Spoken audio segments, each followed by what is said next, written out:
Hi guys, and welcome to the 8th episode of Team Talk. I'm joined again today with Sam. Hello. Oh, lovely and delayed. I'm joking. And today we've got a different topic after sort of the last few videos are on the same sort of thing. And today we're going to be discussing, I guess the general gist of the question is Bielsa from Leeds United overrated, and just our general thoughts on the guy as a manager and the Leeds team that are currently playing in the Premier League this season. So I know that Sam's got a very strong opinion on this, and I'm sure he'd like to dive in and get us started with this debate. I think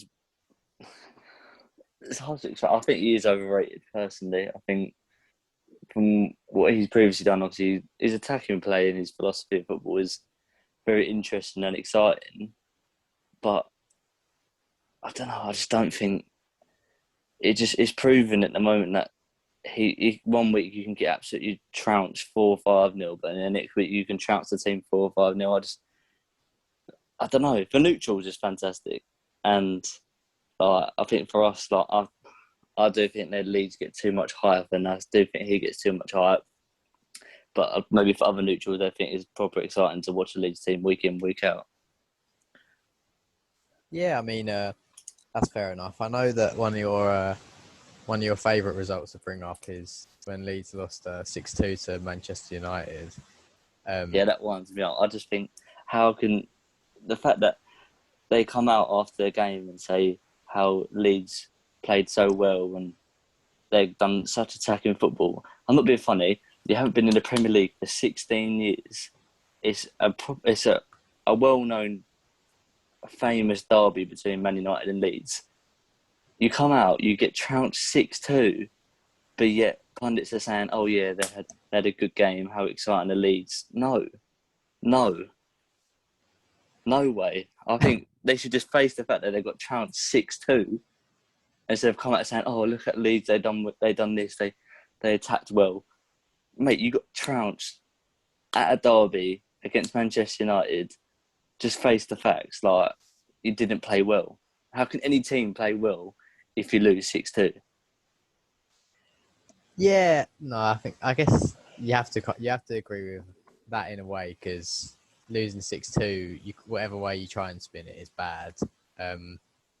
But I do think the thing that Leeds get a lot of praise for, and maybe sometimes it comes out wrong from certain people, is the fact that no matter who they play, whether it's a team in like League One or whether it's like Manchester City, they're always going to play the exact same way. There's never a let's sit back and hope that they don't score, or let's play on the counter, or let's do this. It's always high press, try and have as much possession as possible and just go for it every game. And I guess it's the point that although sometimes it's hard, because you have certain games where that plan is going to not necessarily go wrong, but just the other team's going to do well and exploit it. It's professional football. Every team's good.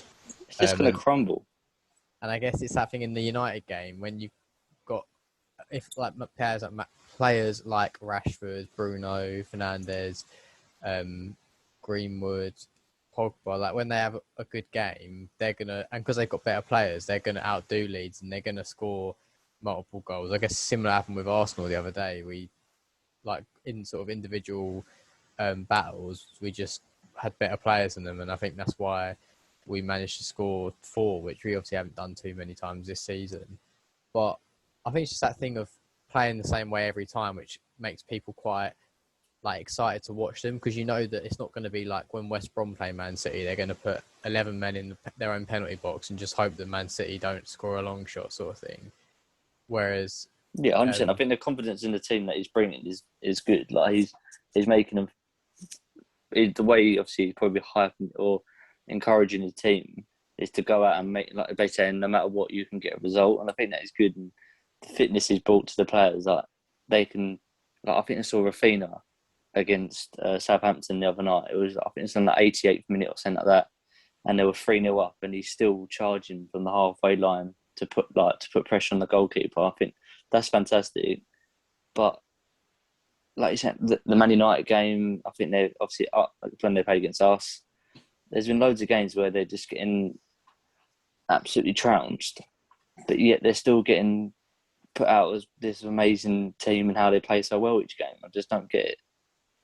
I guess as well, another thing is the fact it's their first season back in the Prem, and most of the time promoted teams play very, very scared on the back foot in most of their games, and they've obviously gone out to win it. Like, I know every team wants to win. Get me started about getting back in the Prem.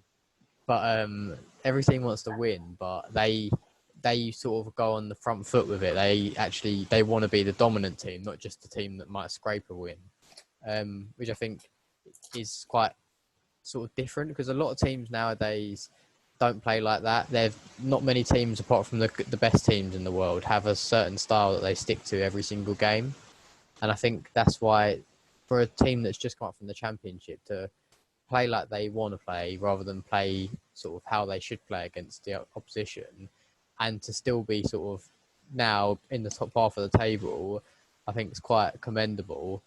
I mean, I can definitely agree with you on the sense that he shouldn't have been, he shouldn't have come third in the Manager of the Year for 2020, because I don't think any manager that started the year in the Championship deserves that sort of level of credit. But I mean, that wasn't my decision, and he did still come third, thankfully. Because if he'd come any higher, then that would have been an absolute joke. But no, I quite like his philosophy, and I just think that maybe if Leeds were to keep improving the players they've got, then who knows where they could go. Because at the end of the day, I feel like their game plan's based on sort of individual quality, and if they have better individual players, then who knows, they could go even higher up the table. Yeah, I agree the philosophy is good, but it's proven with his old teams as well. The philosophy that he plays, it dies out at the end of the season because they're putting pressure constantly for 90 minutes, and he's proven that he can only really likes to work with a small squad. He has his players that he chooses, and that can't. I'm sorry, but like, that's got to be very knackering and hard work. It will die out. I think. I don't think they'll finish in the top half of the table this season. I think they'll come 13th, 14th. Yeah, I don't think they will either, but just because of the sort of quality of that middle pack, and I think, like you said, they do kind of have a loss in them every now and then. But one thing I do think is quite weird with Bielsa is I feel like he's very highly rated for someone who's never really done that much. I feel like as a manager, like I know he's won 6 trophies. Yeah, I know he's been around, and he's been managing since 1990. Yeah, exactly, which is like 30 plus years now, and I think and it's not like he's managed anyone. Okay, he's managed Marseille, Lazio, Lille. Obviously done a bit of Argentina at the time. I think he was there for like 6 years. But he's never like won anything like in big wires where someone's noticed it. I sort of knew him before he came to Leeds, but he wasn't like, for me, like proper well known like some other managers that we do know, like abroad. Yeah. Like the likes of Simeone, like, or Luis Enrique, like people like them are abroad. You haven't, like, I haven't known of them, but to give them this much hype, I don't get it. Yeah, I think, unfortunately, like I said, I think the main reason why they get the hype is because it's quite like a refreshing different style of play. But yeah, I think it's I agree. I understand refreshing that, but it's quite refreshing to see a team that you think would go to like Man United and think, oh, like we'll take a draw here, and like although we don't want to lose, we're not playing to lose.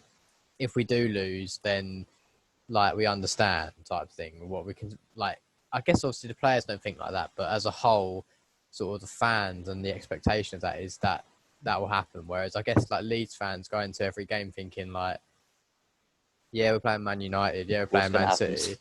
But yeah, but I don't like. I think of it, it's almost like I know it's weird because I know a lot of people say, "Oh, I wouldn't want to be a Leeds fan because it's so like you never know what's going to happen." But surely you'd rather be like a Leeds fan, and I know obviously because of the league position, but say West Brom and Leeds are both like 13th and 14th based on how they play in the season, you'd much rather be a Leeds fan because at least like when they go into games, you're thinking, okay, right, they're going to give it a go, and it might not come off, but it's maybe going to be more interesting, more entertaining than like that thing of if you would you rather have no shots and lose 1-0 or lose like 4-3 or 4-2 and have obviously loads of shots, but you still lose either way. It's that thing you'd almost rather go out fighting and knowing that maybe if it like a few little moments had gone the other way, then you'd have been fine. Whereas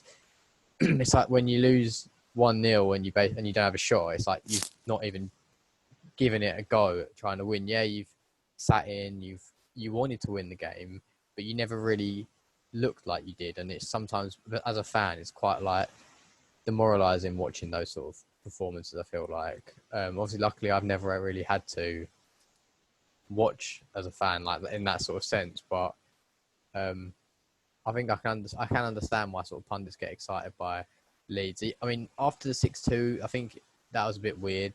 I think maybe because they scored a goal right at the end, it kind of seemed like, oh my god, like why do they just never sit down? But it's that point, like you said, they've already conceded 6. It's like it doesn't matter if they're still going at this point. Like Man United probably don't even care anymore. Like they're 6-1 up. I'm sorry, but if that was any other game or any other team, they'll be like, oh, they've got a consolation goal here, they've got this, they didn't play that well, but they've got 2 goals. But because it just seems the fact that it's just a complete different story when it comes to Leeds. And I think when it comes to like, obviously I know I keep going over this Man United game more, there's other games. I think Everton beat them 3-1. Surely, I know you're saying that you sometimes it's best to like obviously just the way they play is exciting and that. But as a what you say, a chief executive or someone who's in charge of a club, to them, football isn't.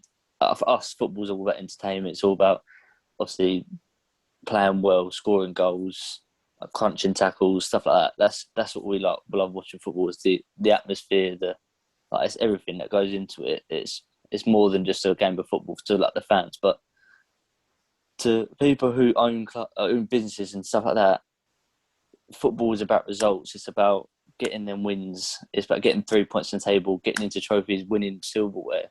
And by him playing that style of football and not having any sort of balance, it's going to be so hard for him to win any sort of silverware in the Premier League or domestically because there's going to be better teams that are going to be in the cup and they're going to beat them. And I can't see him unless they make some massive changes and bring in some big players that they're going to even get into any sort of European Cups within the next 5 to 10 years or next 2 to 3 years. Let's be more realistic.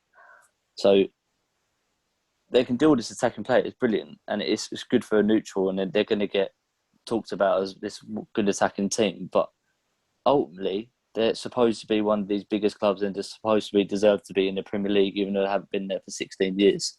But we'll go on to another subject another time. But the fact that they're not gonna. I'm sorry, as I say, like, as a football owner, you'd want them to sometimes sit back in a game and if they think they're losing, say for example they went 3-0 down or they went 2-0 down. Sometimes even if it's near the end of the game or they're halfway through the game, sometimes just sit back and just play the couple of balls through, control the game, and then go forward and get the 2 goals and go for a draw. It doesn't always have to go for like. They always seem to just go counter attack or full out attack the whole game, and that's why they concede so many goals. I think it's saying that they've now conceded exactly the same goals than they have scored, and I think it's not bad. Obviously, they're on 0 goal difference, but I just think sometimes they need to balance their play out more.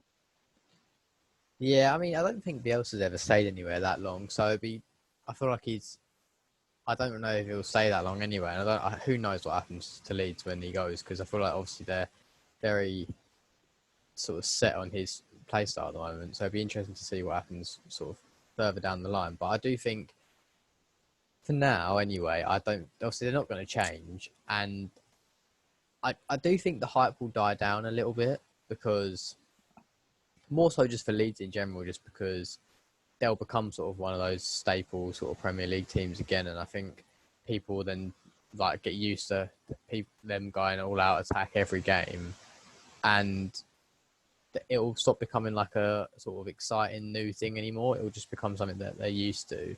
I think, like I said, it's just that thing of watching like a team that should be different style of play. Yeah, watching a team that should be sort of like coming up and battling relegation, in like the 88th minute, 6-1 down, still like going at Man United full on. I think sometimes gives people that sort of thing like, oh, like at least they're going for it. Like at least they're really like they're just playing this football sort of, and they're not thinking about the result now anymore. They're just thinking we want to score as many goals as we possibly can. And yeah, I mean, like you said, sometimes that can be a detriment, but I think, and like you said, as a neutral, I hope they keep playing like that. And I just think, like, maybe in the future, if they can get a few better players, and maybe they might be able to get away with it from more consistently and do a lot better in the league. I don't know. I think obviously going back to the points where you're saying, obviously, like we're comparing to the likes of the two clubs that come up, Fulham and West Brom. Obviously, you use West Brom quite a bit in this like, little chat or discussion. Yeah. I know obviously it's different that Man United are away, but their away record is so much better than their home record. And West Brom got a draw against them 1-1, and that just proves sometimes if you just sit back and you do put men behind the ball, it does work. Like it gets you results. And back and going back to it, as a person who I don't run a club, but a person who would like whoever runs a club, the aim is to get their managers to get results, and that idea, that's what the players are there to do, is to get results, to get points on the table, to keep them safe or to progress up in the table, get higher in the league. And sometimes I just think he needs to change it. It seems to be he's got one style of play and one style of play only. And like I said, it is going to die out, I reckon, because there's going to be another team that comes up next season. Then they're going to be the talk of the season. But I do think his style of play is exciting and it is brilliant to watch. And like some of the players they've got are amazing. I think I'd love a few of their players that they've got, such as like Rafinha. It's good to see that Llorente back as well. Yeah. But they do need to just sometimes just slow down. It's mental watching. It gives you like a headache watching it. It makes you dizzy because they're just constantly all over the place. But sometimes I think they do need to just. Man City do it. They press and they press and they press, and then once they've got the lead, but they know when to stop. And I think that's the difference. Will make you a good side, is knowing that balance. Yeah, I guess that's fair. I think maybe that's where Bielsa falls slightly short of some of the better managers. Yeah. That's down to Bielsa. It's not down to players. It's down to the tactical knowledge or the tactics that Bielsa's putting out to his team. It doesn't help, but he doesn't really speak English as well. Yeah, I don't really get that. I feel like he's been here for like 2 or 3 years. Like, I'm not saying he should be like doing interviews in like the Queen's English, like without missing any words out. But I'm just saying, like, you think the cup of tea in his hand. Yeah, there's a lot of people that come to England for the first time, and yeah, they're not maybe fluent, but like they can still kind of speak broken English. Yeah, I mean, that is awful. I don't know why they get to do the podcast. It's all not a podcast, the interviews. Oh yeah, but then that's the thing. Even then, at least he's giving it a go. Like it's that thing of in my head. I just think English is probably the most like spoken language in the world. Yeah, it's been the hardest language to learn as well, though, isn't it? So. Yeah, but I guess it's like for anyone in the world, it seems like they have a second language. That's what it is, and you just think maybe he might have picked in like the fact he's like 60 something. You think he might have picked up a little bit of it by now, with all the travelling I'm sure he's done from being a football manager. But yeah. I think sort of the overriding sort of thought is just the fact that I can't really see Leeds going anywhere too high up the table just because of the inconsistency. But I do think because of how well they play and how aggressive and attacking they are, they'll never get relegated playing like this because they win. Like, for example, they've slapped West Brom 5-0. They've slapped Newcastle, I think, 5-1. They've beaten a lot of teams around them. I know and then because they play so attacking, every now and then against the better teams, they're going to nick a result. What they nick? They beat Aston Villa 3-0. I think they hadn't even lost a game before Leeds beat them. They beat Leicester 3-1. Like they only just lost to Liverpool. Like I think they've done pretty well. And themselves proud. Um, And that they have done really well, and you can't take that away. Like some of the results they've picked up. Yeah, like I see they won 2-0 to Palace. But then obviously they do like results like they lose 1-0 to Brighton, they lose 3-0 to Crawley, 3-0 to Tottenham, obviously 6-2 to United, obviously 4-2 to us. Like they're so inconsistent with their fixtures, and I think that's why they won't finish. So they only just beat Fulham 4-3. Obviously, they've done well to draw against City, but I think that's when City didn't find any form at the start. They've lost to the Wolves twice this season. So I can see where you come from. You said that they beat Leicester, but they also lost to Leicester 4-1. So it's very hit and miss. And like I said, when we're saying about a Leeds fan, it is you can go into every single game with confidence, but it's just it must feel like you must get so frustrated with 1 week seeing the team absolutely tear teams apart and just running rings back and everyone, and then next week they're just conceding goals left, right, and centre. Yeah, it definitely must be frustrating, especially more so I think in like the games against like Crawley and Brighton when you're thinking, oh, we just went and beat Leicester 3-1 or we just went and beat Everton 1-0. Why are we now playing against these lot and not kicking on? And I guess like you said, that maybe is a issue with squad depth, which Bielsa obviously definitely has, and an issue with the fact that the consistency of it isn't always there. So I don't know. I think they'll be fine, and I think they'll be fine until Bielsa eventually leaves. But like you said, I don't think they'll ever be able to go anywhere because there's going to be too many games where they're just it's not gonna work out for them, and they're going to lose. So yeah. So overall, statement is Bielsa is overhyped. Yeah, I think that's fair enough. At least to a certain extent, for whatever you said, whether you think he's shit or whether you think he's No, I don't think he's shit. I think the way the style of play that he has is very exciting, but he just needs to learn to balance out when to attack and go all out attack, and sometimes just to sit back and pick teams apart, like pass it back, because they've got the players to be able to pass ball about. Like you've got Calvin Phillips, and they can do it, but they just seem to just get the ball quick up the field and then just hope that they score. Yeah, that's fair enough. I think that's probably it really for this conversation on him. I think there's not really too much else to be said, to be honest, except for the fact that he definitely shouldn't have been in the top 3 managers 2020. It's laughable, isn't it? Yeah. But anyway, it's actually laughable. Thank you for listening to this episode of Team Talk, and we'll be back again soon with the next one. Thank you. Bye. Bye.